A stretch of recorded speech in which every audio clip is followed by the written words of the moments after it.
வரை பரவாயில்ல. அப்ப டைட்டில்லாம் தெரிஞ்சுதான் வந்திருக்கீங்க.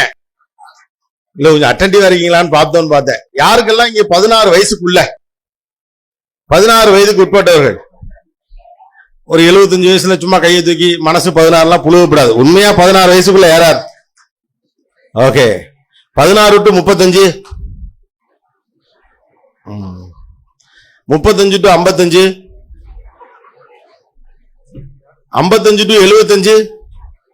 என்னப்பா இந்த ஊர்ல எல்லா ஏஜ் குரூப்லயும் ஆள் இருக்கீங்க? 75 to 100 பரவாயில்லையா? ஒருத்தர் இருக்காப்ல. எதுக்கு அப்படின்னு இந்த வீடு வரை உறவுங்கிற டைட்டில் வந்து எல்லா கேட்டகரிக்கும் ஒவ்வொரு பட்சத்துல மாறுபடுகிறது. அப்ப யாரெல்லாம் இருக்காங்கன்னு தெரிஞ்சுக்கிறத பொறுத்துதான் இதை பார்க்கணும் அப்படின்னு பார்க்க வேண்டியிருக்கு. ஸோ மிட் ஏஜ் குரூப்ல ஒரு 2 குழந்தைகளை வச்சிருக்கிற, சொந்தக்காரனை நம்பாதுன்னு சொல்லி கொடுக்கிற ஒரு ஏஜ் குரூப் அதிகம் இருக்கு இல்லையா? எவனையும் நம்பாத, அதுவும் உங்க மாமங்காரனை நம்பவே நம்பாத அப்படின்னு அப்பாவும், உலகத்துல நீ யாரை நம்பினாலும் உங்க சித்தப்பம் பக்கம் மட்டும் போயிடாதன்னு அம்மாவும் சொல்ற ஒரு அற்புதமான உறவை பேணுகிற சமூகமாக நாம் இருக்கிறோம். ஏன் அப்படின்னம்னா, உறவென்றாலே தொந்தரவு செய்யக்கூடியது என்று நமக்கு ஒரு பிம்பம் கட்டமைக்கப்பட்டிருக்கிறது, அல்லது நமக்கு சில அனுபவங்கள் வழியாக நம்ம அப்படி நினைக்கிறோம். உண்மைதானே? உறவுனாலே தொந்தரவு தான். கல்யாண வீட்டுல கரைச்சல் பண்ணுவானுங்க, நல்லது கட்டத்துல குறுக்க வந்து பிரச்சனை பண்ணுவானுங்க, இருக்க உறவை கெடுத்துட்டு போயிருவானுங்க, நம்ம ஈகோவை டிஸ்டர்ப் பண்ணிடுவாங்க. ஒரு நாள் வீட்டுக்கு மட்டும் எங்க வீட்டுக்காரோட தங்கச்சி வந்துட்டு போயிருச்சுன்னா அதுக்கப்புறம் இந்த வீடே தலைகீழா மாறி போயிரும்னு வீட்டினுடைய அன்னிமார்களும், இன்னொரு பக்கம் 2 நாள் அம்மா வீட்டுக்கு போயிட்டு வந்தான்னா ஆளே மாறி போயிடறான்னு மாமியார்களுமாக நாம சில கற்பிதங்களை உறவுகள் குறித்து வைத்திருக்கிறோம்.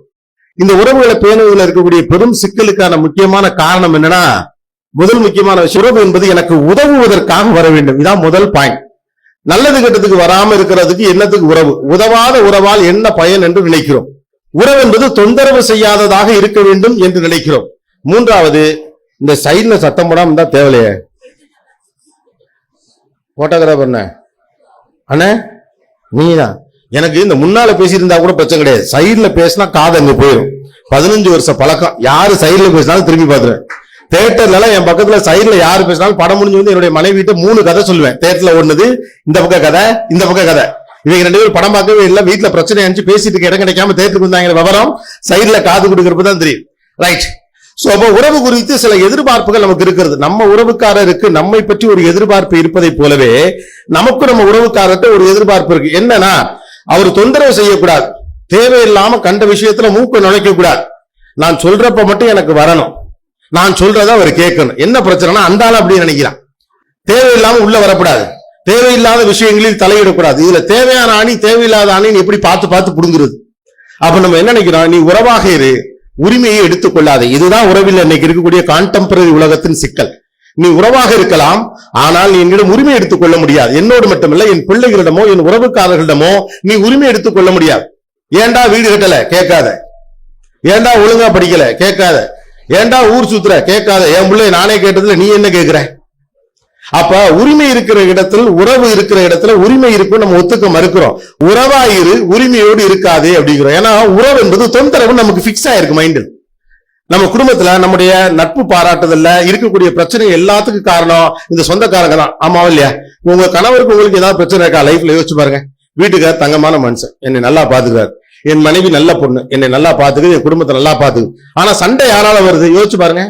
சம்பந்தமே இருக்காது. அவன் அண்ணங்காரன், கல்யாணத்துக்கு வந்த மச்சாங்காரன், பிரச்சனை யாரால வருகிறது? வந்துட்டு போன யாரோ ஒரு சொந்தக்காரன், இப்படி யாரோ ஒரு 3வது மனிதரால் தான் உங்களுக்கு பிரச்சனை வந்து கொண்டே இருக்குது. அதனாலதானே உறவு. கடைசியில் எல்லாம் பேசிட்டு என்ன சமாதான உடன்படிக்கைக்கு நீங்க வர்றீங்க? தேவையில்லாம அவங்கள பத்தி பேசி நம்மையும் சண்டை போட்டுக்கணும், பேசாம வாங்க இட்லியும் முலாப்படியும் தின்னுட்டு தூங்கிடுவோம் அப்படின்னு முடிவு வரும். ஆனா என்னைக்காவது யோசிச்சிருக்கீங்களா, இந்த உறவுக்காரன் இப்படி எல்லாம் பிரச்சனை பண்ணி விடாம இருந்தா என்ன ஆகும்? நீங்க யோசிச்சிருக்கீங்களா? டீ குடிச்சுக்கவா? நீங்க யோசிங்க. வேணாங்கிற ஒருத்தர் சௌரியமா கிரிக்கெட் மேட்ச் பாக்குற மாதிரி உட்காந்து கேட்டுக்கிட்டு 4 கால் கிட்ட நின்றுட்டு இருக்கேன். காலையில இங்க விருதுநகர்ல இருந்தேன், இப்ப இங்க நாளை காலைல கோயம்புத்தூர் போகணும், டீ குடிச்சே ஆவேன். இந்த உறவுக்காரங்க தொந்தரவு மட்டும் பண்ணாம இருந்தா நம்ம என்ன ஆகும்? இப்படி ஒரு சிச்சுவேஷனை திருப்பி பார்ப்போமே. உறவுக்காரர்களா தொந்தரவு வருகிறது. என்னுடைய குடும்பத்தில் என் பிள்ளையோடு என் உறவுக்காரரா சண்டை வருகிறது. என்னுடைய மாமியார் என்னை என் பிள்ளையுமே சேர விட மாட்டேங்கிறாங்க.